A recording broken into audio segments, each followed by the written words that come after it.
back, everyone. So you guys like the Phazer video. I decided to make another one, and boy do I have a wild story for you guys. Like, the odds of this happening, well, it's pretty high due to the fact I have luck like that. So, I'm gonna unload this, and I'm gonna tell you a little story.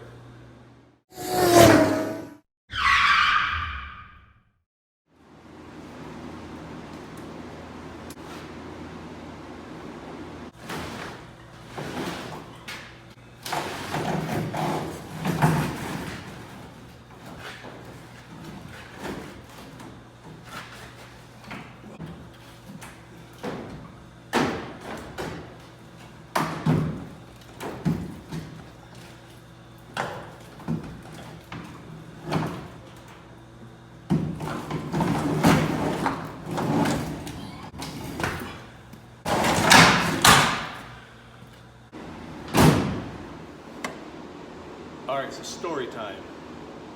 So last Saturday, in my area, there's a pond. It's narrow, but it's long, and it has like an L shape to it. And Saturday day, we were drag racing back and forth. A couple of my buddies came over. I wanted to test on the old sled, you know, fear the corn, open the thing wide up. And she runs great. Ran great, but Sunday, the sun came out, warmed up a little bit of the ice. I was just putting along, cruising, probably 30, 40 miles an hour. I saw a slushy spot. I thought, oh, it's just snow on top of the ice that's melted. Wrong. Never trust ice. Cruising about 30 to 40, and then the back end breaks through. I went to gun it, but it bogged out and shut off on me, and so the back end, it sank. But it sank like this. The engine was still up and out of the water. The track and the seat were submerged. So I get out, I'm soaking wet, basically head to toe. When you fall through ice, it's like a shock to your system. I kind of panicked a little bit. So I get out of the water, I walk back, take my phone out. It's drenched, it's ruined, and so eventually I was able to call for help. A couple of my buddies came, but during the recovery process, when we were trying to hook up a hook to the front skis, the nose broke through and it sank a bit. It was only underwater for about, I'd say, a minute or two max, but I think the crankcase might be full of water. Hoping that's not, but water will get in anywhere it can. So eventually we did get it out, dragged it back to my place, and then I loaded it up, and now it's here. But don't mind that noise in the background. That's a waste oil furnace going. I'm just trying to heat this place up to thaw this snowmobile out. She still has ice everywhere.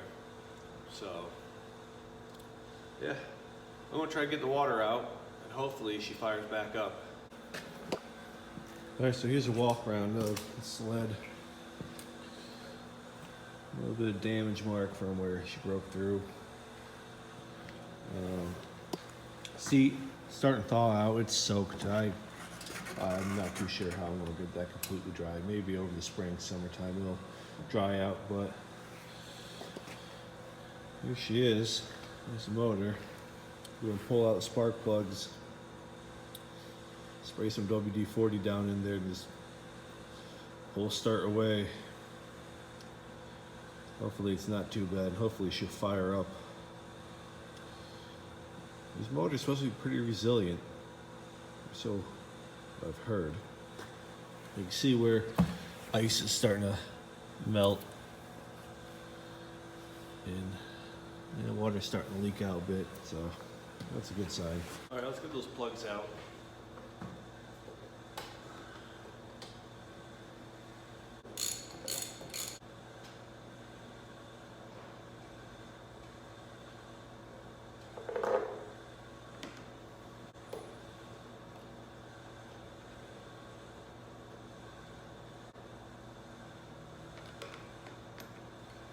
So I got the spark plugs out.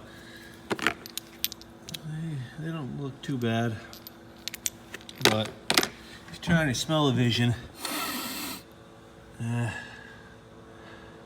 well, it smells like pond scum. But I'm gonna put some WD-40 down in there, and I'm just gonna pull for probably quite some time. You'll probably see a lot of water come out. I'm also going to tilt this thing on the side to see if any water runs out. So, here goes nothing. The reason why I'm putting WD-40 down in there is because it displaces moisture.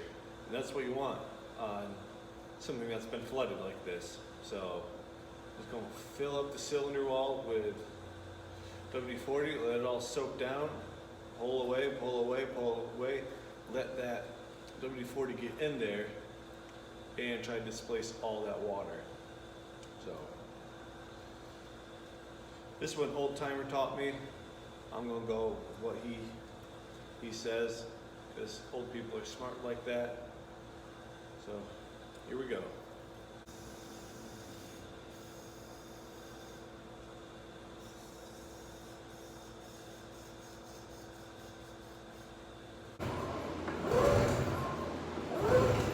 Not sure if you can see from there, but I can see water coming out. You're going to want to do this for a while. Alright, so I'm not seeing too much more moisture coming out. So I'm going to tilt it on the side and see if any drains out.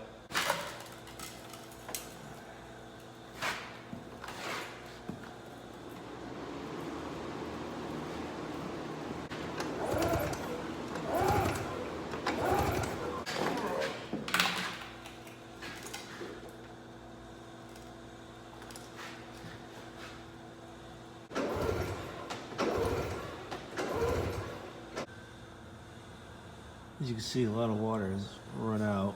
I'll sled already. But I'm not too sure if I should drain the gas or not. These Phazers have cool covers like that, but I don't know if any water got in there or not. It is a full tank. I really don't want to throw out a whole tank of fuel. But I'm just going to run it, see what happens. I guess now, throw in the spark plugs and see what happens.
Well, she lives once more.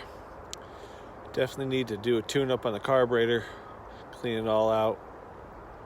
Definitely need skags or carbides, whatever you call them, and brake pads. I got no brakes on this thing.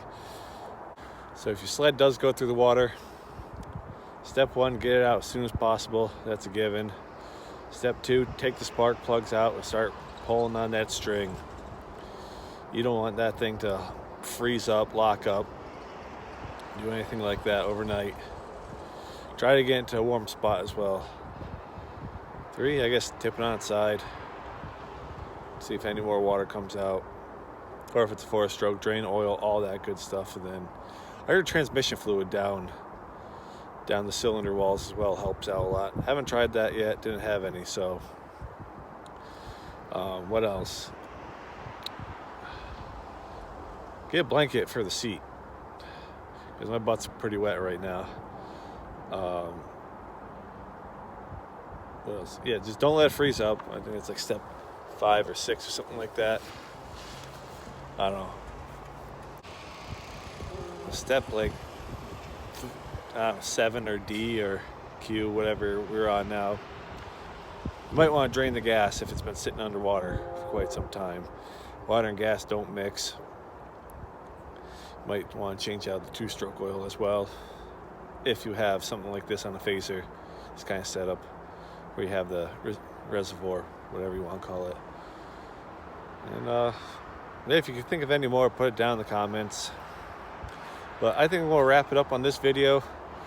I got some parts coming in for this sled, so there's definitely going to be another video. So if you liked it, give it a thumbs up.